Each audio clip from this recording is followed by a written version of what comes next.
Hello friends, स्वागत है आप सभी का मेरे यूट्यूब चैनल पेनेशिया लाइव में। तो आज हम लोग हिमालय के प्रादेशिक विभाजन के बारे में पढ़ेंगे। वीडियो स्टार्ट करने से पहले मैं आप सभी को बता दूं कि ये जो वीडियो है ये SSC, GD, CGL, CHSL, MTS, CPSI तथा अन्य सभी वनडे एग्जाम जैसे कि Delhi police constable, UP police constable, railway इत्यादि में जो जीके जीएस आती है उन सभी के लिए यह वीडियो तथा हमारा चैनल बहुत ज़्यादा महत्वपूर्ण है। अतः हमसे जुड़ें और हमारे चैनल को सब्सक्राइब करें। तो चलिए वीडियो को स्टार्ट करते हैं। हिमालय का प्रादेशिक विभाजन। अभी तक हम लोगों ने हिमालय के भौतिक विभाजन के बारे में पढ़ा, अब हम लोग हिमालय के प्रादेशिक विभाजन के बारे में पढ़ेंगे। तो ये जो है सर सिडनी बुराड द्वारा सर्वप्रथम पूर्व से पश्चिम की ओर हिमालय को 4 प्रादेशिक भागों में विभाजित किया गया। पहला जो है वो पंजाब हिमालय है, दूसरा जो है वो कुमायूं हिमालय है, तीसरा जो है नेपाल हिमालय है, वहीं पर चौथा असम हिमालय है। इसे हम लोग हिमालय के इस फिगर के अकॉर्डिंग भी समझ सकते हैं, जैसे कि जो सिंधु नदी के द्वारा है और जो सतलज नदी के द्वारा हिमालय का जो एरिया कवर होता है उसे पंजाब हिमालय कहते हैं। वहीं पर सतलज नदी और यहाँ पर एक काली नदी पाई जाती है, उसके द्वारा जो हिमालय का एरिया कवर होता है उसे कुमायूं हिमालय कहते हैं। और जो काली नदी और जो यहाँ पर तिस्ता नदी है उसके द्वारा जो एरिया कवर होता है उसे नेपाल हिमालय कहते हैं। और वहीं पर तिस्ता नदी और जो ये ब्रह्मपुत्र नदी के द्वारा एरिया कवर होता है उसे असम हिमालय कहते हैं। इसे हम लोग कुछ इस प्रकार से भी समझ सकते हैं, जैसे सिंधु और सतलज नदी के द्वारा जो एरिया कवर हो रहा है हिमालय का उसे पंजाब हिमालय, सतलज और काली नदी के द्वारा जो एरिया कवर हो रहा है उसे कुमायूं हिमालय, वहीं पर काली नदी और तीस्ता नदी के द्वारा जो हिमालय का एरिया कवर हो रहा है उसे नेपाल हिमालय, और तीस्ता और ब्रह्मपुत्र नदी के द्वारा जो एरिया कवर हो रहा है उसे असम हिमालय कहते हैं। इसे और भी अच्छी तरीके से समझ सकते हैं, जैसे पी से पंजाब हो गया, पंजाब यानी एस से सिंधु और सतलज नदी, के से कुमायूं और ये एस के मीन्स सतलज और काली नदी, एन से नेपाल यानी केटी, केटी से के यानी काली और टी से तीस्ता नदी, ए से असम हिमालय यानी टीबी, टीबी से यानी तीस्ता नदी और ब्रह्मपुत्र नदी। अब हम लोग पंजाब हिमालय के बारे में विस्तार से पढ़ते हैं। पंजाब हिमालय या उसे कश्मीर हिमालय के नाम से भी जाना जाता है। इसका जो फर्स्ट पॉइंट है, सतलज एवं सिंधु नदी के बीच के हिमालय को कश्मीर या पंजाब हिमालय के नाम से जाना जाता है।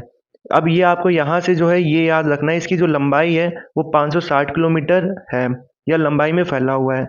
इस हिमालय की जो चौड़ाई है वह सर्वाधिक है, जो कि 250 से 400 किलोमीटर चौड़े क्षेत्र में फैला हुआ है।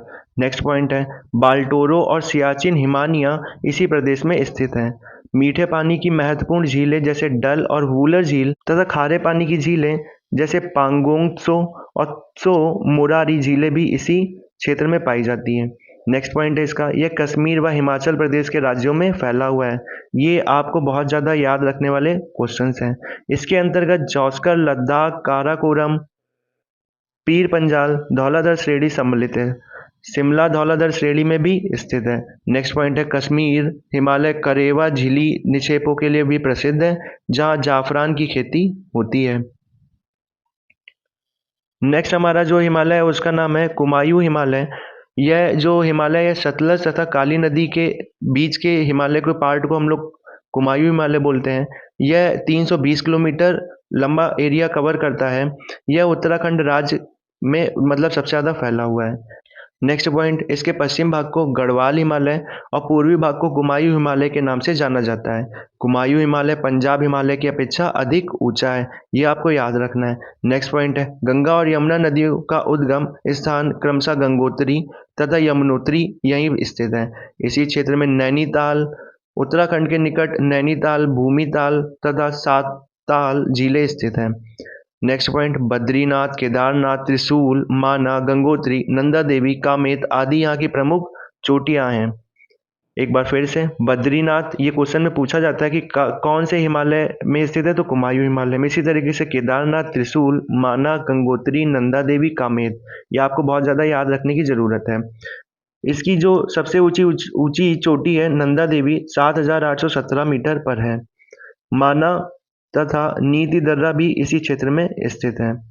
नेक्स्ट जो हमारा हिमालय है उसका नाम है नेपाल हिमालय, और यह जो हिमालय है यह काली नदी तथा तीस्ता नदी के मध्य के बीच के हिमालय के क्षेत्रफल को नेपाल हिमालय कहते हैं। इसकी जो लंबाई है 800 किलोमीटर तक ये फैला हुआ है, जो कुमाऊं हिमालय की अपेक्षा अधिक ऊंचा है। यहाँ हिमालय की चौड़ाई अत्यंत कम है, मतलब ये ज़्यादा चौड़ा यहाँ पर नहीं है। नेक्स्ट जो इसका पॉइंट है, इनका क्षेत्रफल लगभग 1,16,800 वर्ग किलोमीटर है। इसी श्रेणी को सिक्किम में सिक्किम हिमालय के नाम से, पश्चिम बंगाल में दार्जिलिंग हिमालय के नाम से, भूटान में भूटान हिमालय कहते हैं। इनकी औसत ऊंचाई 6250 मीटर है। इस नेक्स्ट पॉइंट है इसका, इस भाग में भारत की सबसे ऊंची चोटियां Annapurna 8073 metre, Dhaulagiri 8172 metre, Gosainthan 8013 metre, Kanchenjunga 8598 metre, चोऊ 8153 मीटर, मकालू 8481 मीटर और माउंट एवरेस्ट 8848 मीटर स्थित है। नेक्स्ट हमारा हिमालय है असम हिमालय। यह जो हिमालय है यह तीस्ता नदी से लेकर ब्रह्मपुत्र नदी तक के हिमालय के एरिया को असम हिमालय कहते हैं। इसकी जो लंबाई है यह किस एरिया तक ये फैला हुआ है लंबा 750 किलोमीटर, जो नेपाल हिमालय की अपेक्षा बहुत कम ऊंचा है। नेक्स्ट पॉइंट है सिक्किम, असम व अरुणाचल प्रदेश राज्यों व भूटान जैसे देश में भी विस्तृत है। हिमालय की सबसे पूर्वी चोटी नामचा बरवा जो कि है 7756 मीटर, ये जो कि कहाँ पर पड़ती है, अरुणाचल प्रदेश तिब्बत की सीमा पर स्थित है। जेलेपला, बुमला, सेला, तेगा, यांग्याप, कारपोला आदि इस क्षेत्र में स्थित प्रमुख दर्रे हैं। तो ये आपको याद रखने हैं, जैसे जेलेपला हो गया, बुमला हो गया, सेला, तेगा, यांग्याप, कारपोला हो गया, ये किस हिमालय के अंतर्गत आते हैं? तो आप बता सकते हैं दर्रे असम हिमालय के अंतर्गत आते हैं। नेक्स्ट पॉइंट है इसका जोमोलहारी, काबस, जांगसांगला, पौहोनी, नामचा बरवा आदि यहाँ की प्रमुख चोटियां हैं। इसी प्रकार से ये क्वेश्चन बहुत ज़्यादा पूछा जाता है। जोमोलहारी, काबस, जांगसांगला, पौहोनी, नामचा बरवा आदि ये कहाँ की प्रमुख चोटियां हैं? तो ये असम हिमालय की प्रमुख चोटियां हैं। जबकि दिबांग और दिहांग जो नदी है, लोहित और ब्रह्मपुत्र नदी है, ये कहाँ पर किस हिमालय के अंतर्गत आती है? तो असम हिमालय के अंतर्गत आती है। आज की वीडियो में इतना ही। धन्यवाद।